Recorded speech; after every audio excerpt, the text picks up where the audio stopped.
Okay mga kaibigan, good morning.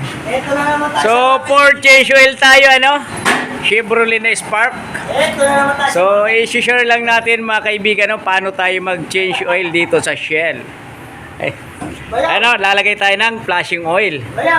So dito ihalo natin sa lumang langis. So ganito lang kami dito mag-change oil, napaka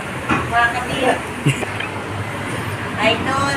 Ayan Pero vlogger lahat Ang nilagay pala natin dito ay 500 ml na flashing oil Kasyang-kasya na yan para kay Chevrolet na Spark.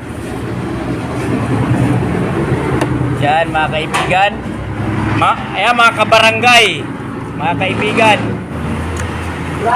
Please subscribe my YouTube channel.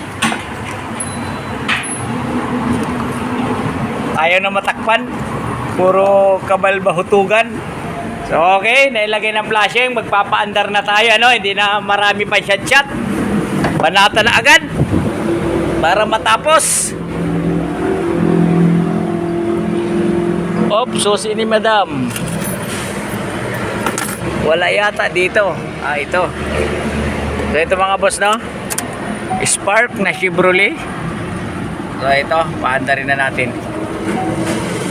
Wow, ganda ng starting niya Parang Mirage kalakihan mga idol.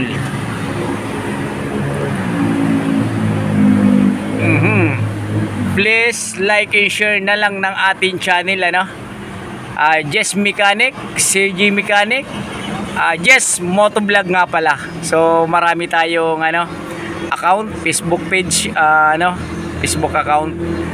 CG Mechanic Vlog, Jess Mechanic Vlog, Jess Motovlog.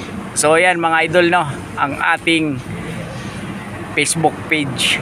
Paki-like and share na lang para sa ganon pag kumita tayo kay Mita meron tayong ibang i-share din natin sa mga nangangailangan. Okay mga idol? Yan, bubuksan natin ang pinto para maganda. So titingnan muna natin yung mga kailangan doon chichikin. Alright? Okay mga boss unang-una ito. Galing nating mag-check kahit nasa bahay tayo. Ayan brake fluid. Maayos pa, malinaw pa.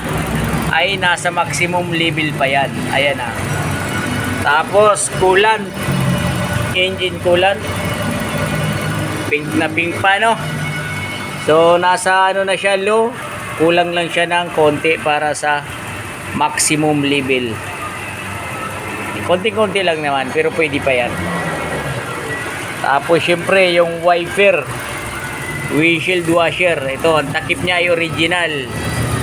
So ito na lang ang takip, may laman pa naman, original ang takip niya. Ayan, Ecotec. So ito yung makina niya, logo ni Ecotec. So ito yung ng langis 0W20 nasa takip. Pakita natin yung likod mga idol para naman makita nyo na Spark talaga to. 1.4. Yan yung kayong engine nya Tapos Spark. Ayos. So ito okay na. Papatayin na natin ang makina para ma-drain na. Switch off ng engine. Alright.